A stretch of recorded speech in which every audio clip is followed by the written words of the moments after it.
আজকে আপনাদের জন্য একটা রেসিপি নিয়ে আসছি। এটা আমার ছেলে বলে রেসিপি বলে, আসলে আমি জানি না এটা কেমনে কি করে। তাই আমি চিন্তা করলাম যদি একটু মই মশলা দিয়ে দিই। একটা মুরগি নিয়ে, এটা তার দাদুর মুরগি ছিল, মুরগিটা নিয়ে কিছু মই মশলা দিলাম, দেটারে মুরগিটা সুন্দর করিয়া মাখাইলাম, মরিচ দিলাম, হলুদ দিলাম, দেয়াটেরে তেল দিয়া আদা রসুন এসব সব দিয়া এটা সুন্দর করে মাখাইলাম। মাখায় টেরা এটা আমার বলতাছে যে আব্বা এটা আমি পুজা খামু, কেমনে পুরবো হ্যাঁ আনছে কলা পাতা, কেটেরা কলা পাতা নিয়ে আমার কাছে দিছে।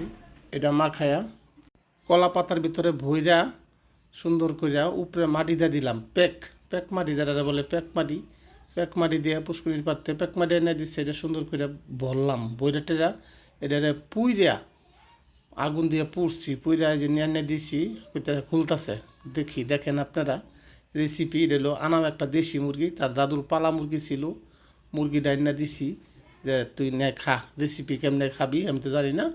হ্যাঁ বলে খাইব, এটা আইনা দিছি, অনেক খুশি হয়েছে। হ্যাঁ দেখে এটা ওটা খুলতাছে, আমার মায়ারে সহ মায়া খুলে দিয়েছে, অনেক গরম তাই হ্যাঁ খুলতে পারে না, আমার মায়ারে দিয়া খুলাইতেছে। খুললে টেরা মুরগিটা খাবে, সে বলতেছে আব্বা আমার অনেক দিনের আবৃত্তি, এটা খামু। দেখেন আপনারা খুলতাছে মুরগিটা, খোলাটা দেখেন কীভাবে খুলতাছে। এটা অনেক কিন্তু গরম কিন্তু তবু খুলতাছে। আমি বললাম যে এরা থালির থয়ে লো, প্লেটে থইয়া তারপরে খুলো। প্লেটে থইছে, থইয়া খুলতাছে আস্তে আস্তে, পাতা সরাইতেছে, দিল কলা পাতা।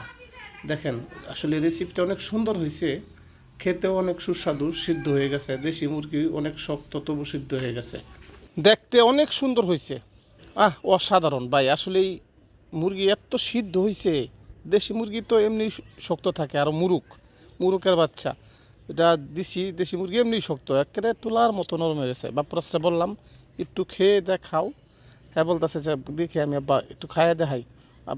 তো একটা প্লেটে নিয়ে নাও, একটা প্লেটে নিয়ে দেখেন অসাধারণ হয়েছে ভাই। দেখাইতেছে আপনাদেরকে আমার ছেলে, যে ভানি পড়তেছে সে খাইবে, এখন খাবে। দেখেন কীভাবে হ্যাঁ খায়, এটা খুব তার পছন্দ। আলো ভালো হোক আর মন্দ হোক, তার আশা মনে চাইছে, তাই তার দাদু একটা মুরগি দিছে, কোনে তুই কই এটা বানায় খা। চাই পারতেছে না, হ্যাঁ কাঁচাই খেয়াল তো। দেখেন অবস্থাটা, খাওয়ার কি নমুনাটা দেখেন। আরে সর্বনাশটাই করছে সেই জুস হয়েছে একদম 100 অনেক সুস্বাদু হয়েছে। বলতেছে আর কি যে আব্বা অনেক ভালো হয়েছে। চিন্তা করলাম যে দেখি আমি একটু মুহে দিই। আসলে জুস মুস তো কিছুই না, হুদাই বোয়া, তো কেমনে খায় আমার কাছে কোনো রকমই লাগলো না। মনে হইলো যে সিদ্ধ মুরগি খেতেছি আর রান্না একটা সিদ্ধ একটা, আসলে এই রান্নাই সিদ্ধই দেখেন খাওয়ার কি স্টাইল। মানে অনেক খুশি হয়েছে পায়া। আমার ছেলের জন্য সকলেই দোয়া করবেন। আসসালামু আলাইকুম।